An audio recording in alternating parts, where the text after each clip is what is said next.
Welcome, everyone, to Binge Guide the Next Show. Your go-to for what's hitting screens next. Exactly. We give you all the essentials, no spoilers, just what you need to know about the latest films and TV. And today, we're diving into a movie that's, well, already got some people talking. Yeah, it's a dark comedy called I Don't Understand You. It's set for release June 6, 2025. Right, and the premise is pretty compelling. You've got this couple, Dom and Kroll. Okay. They're a well-off gay couple in LA, and they're right on the verge of adopting their first baby. Big moment for them. Huge. So to celebrate their 10th anniversary and kind of, have one last adventure before parenthood hits, they go to Italy. Like a baby moon? Exactly, a sort of European baby moon. Yeah. But let's just say the trip doesn't quite go as smoothly as planned. I sense a butt coming. A big one. Yeah, it spirals pretty quickly into this dark, violent comedy of errors. Okay, intriguing. And the stars are Nick Kroll From Big Mouth, Adult Beginners.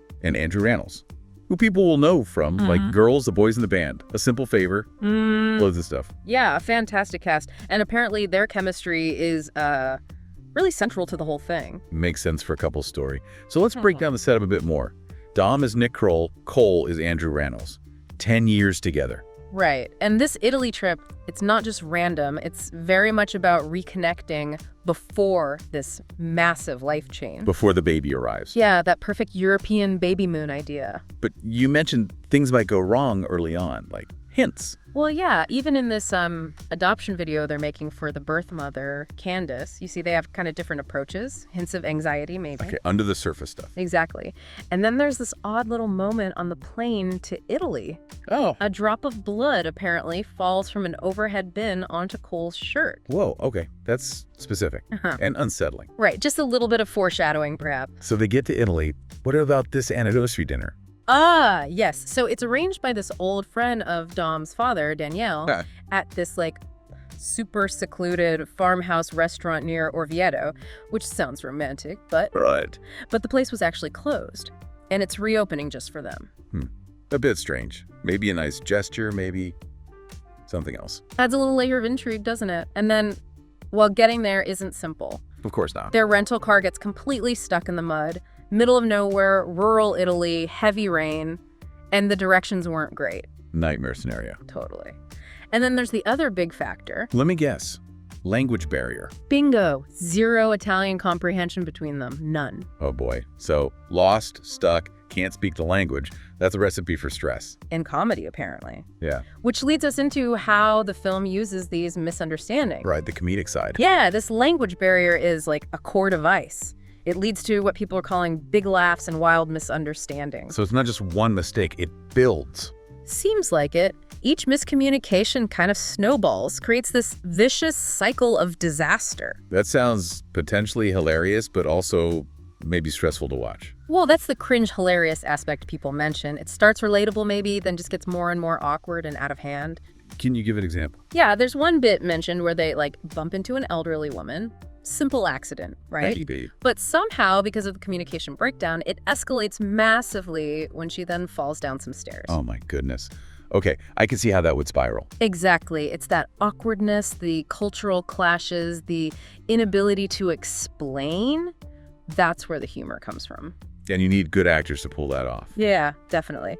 Kroll and Rannells' timing is apparently crucial to making these escalating mishaps actually work and be funny, not just painful. You need to believe them in that situation. Right. But the title, I Don't Understand You, it hints at more than just funny misunderstandings, doesn't it? Yeah, you mentioned it gets dark. The horror element. It's very much a blend, a horror comedy. That baby moon turns into a proper vacation from hell. So it's not just awkwardness, it's actual danger. Seems so. As they try to, fix their mistakes, things get worse, the violence escalates, there's talk of a rising body count, paranoia sets in. Wow, okay. So it really goes there. Yeah, but the violence is described as quite quick. More about emphasizing the mania and chaos of it all, perhaps. Not drawn out torture porn or anything. Gotcha. So it's a twisted horror comedy then. Rom-com setup gone very, very wrong. That's the idea. And even amidst all that chaos, there are some deeper themes being explored. Okay, like what? Without spoilers, obviously. Well, communication, clearly. in their relationship under extreme stress, how well or how badly they talk to each other. Which connects back to the title. Absolutely. And also those dreams of parenthood, the adoption anxieties, that's the backdrop to everything. You mentioned they get a call from the birth mother, Candace, during all this. Yeah, imagine getting that call while things are falling apart in Italy. Adds another layer of pressure. And there was something about past trauma. Right. Apparently, they went through some kind of adoption fraud before, which left the relationship quite frazzled, created a chasm. Ah, so this trip was meant to bridge that gap too. Potentially, yeah. Healing that old wound before starting this new chapter, which makes the disaster unfolding even more impactful, maybe. It also touches on just being foreigners, right? That fish out of water feeling.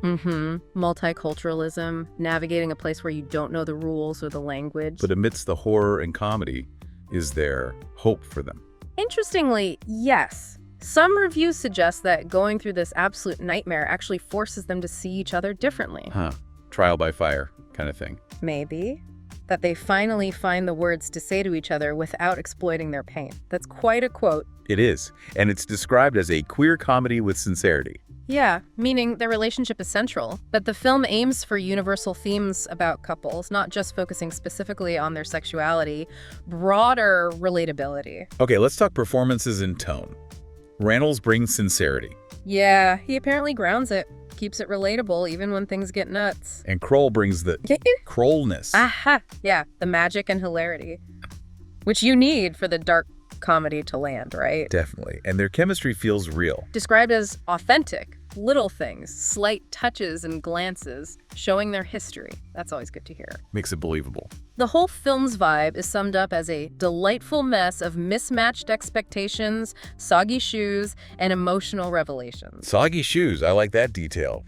Sounds like quite the ride. And tonally, it keeps this equilibrium between grotesque and tension, so balancing the laughs and the scares. Interesting tightrope walk. What about behind the camera? Well, the writers and directors, Brian Crano and David Joseph Craig, they're actually a married couple themselves. Oh, wow. Like the characters. Exactly, which probably adds a layer of authenticity to how they write the relationship dynamics, you'd think. Makes sense. And the whole idea came from their own trip to Italy. Apparently pre-adoption, their car got stuck in a ditch in the middle of nowhere. No way. Yeah, they genuinely felt like they might get murdered or something.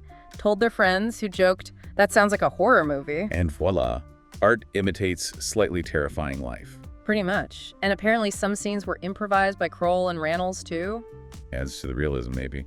Especially in chaotic scenes. Could do, yeah. And it was filmed on location, Lazio region near Orvieto, in spring 2023. So that Italian backdrop is genuine. Okay, so what are the critics saying? It premiered at SXSW, right? Yeah, March 2024. And the initial buzz is pretty positive. 79% on Rotten Tomatoes currently, based on about 14 reviews, and a Metascore of 70. Solid start. Any standout quotes? Been called outrageously snappy and unapologetically fun. And get this, a must-see for anyone who likes queer romance, horror comedy, and sure hot Italians. Okay, that covers a few bases. High praise. It is. Though, as you might expect with genre blends, some found the tonal shifts between the comedy and horror a bit, destabilizing. Yeah, that can be tricky. But others see that balancing act as its main strength, what makes it unique. So maybe not for everyone, but if you like that mix. Exactly. It's considered maybe lighter fare for horror fans, but still has those bloody surprises. Intriguing. Okay, so recapping. I don't understand you. In theaters, June 6th, 2025. And the takeaway is, expect a unique mix. Dark comedy, horror elements. Anchored by Kroll and Rannells as this couple whose Italian baby moon goes spectacularly wrong. Lots of laughs, some scares, relationship drama under pressure. Sounds about right. Definitely check out the trailer if this sounds like your kind of thing. Absolutely. Well, that wraps up our deep dive for today on Binge Guide, the next show. Hope we've given you a good spoiler-free look at I Don't Understand You. So the final question to leave you with. After all this Italian chaos, will it actually bring Dom and Cole closer before the baby arrives? Or push them apart? Yeah, what kind of new normal awaits them after surviving? Well, whatever happens in that farmhouse. Something to think about. Join us next time on Binge Guide, the next show, for another look at what's coming soon.